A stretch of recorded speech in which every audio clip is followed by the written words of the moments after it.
નમસ્કાર દર્શક મિત્રો, બોટાદ દસ્તક ન્યૂઝમાં આપનું હાર્દિક સ્વાગત છે। હું છું એલ ડી મકવાણા। આપ જોઈ રહ્યા છો બોટાદ દસ્તક ન્યૂઝ। હવે પછીના સમાચાર વિગતવાર। અમદાવાદમાં ઠાકોર શખ્સે પોતાને ગોળી મારી આપઘાત કર્યો।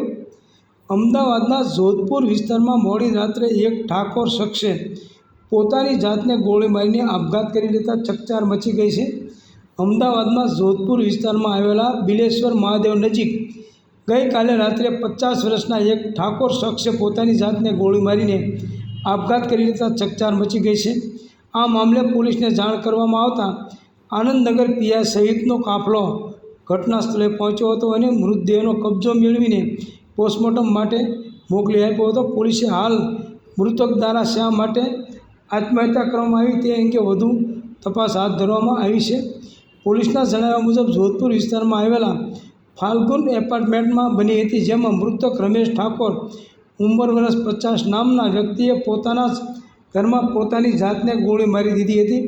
આ ઘટના મોડી રાત્રે બની હતી। ગોળીનો અવાજ સાંભળતા જ પરિવારજનો શખ્સને તાત્કાલિક સેલ્બી હોસ્પિટલ લઈ ગયા હતા, જ્યાં ફરજ પરના ડૉક્ટરે તેમને મૃત જાહેર કર્યા હતા।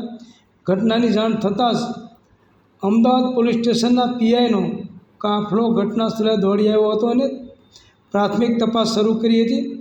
પ્રાથમિક તપાસમાં રમેશ ઠાકોરે ગોળી મારી આત્મહત્યા કરી હોવાનું બહાર આવ્યું છે। જોકે આત્મહત્યાનું ચોક્કસ કારણ હજી સુધી બહાર આવ્યું નથી।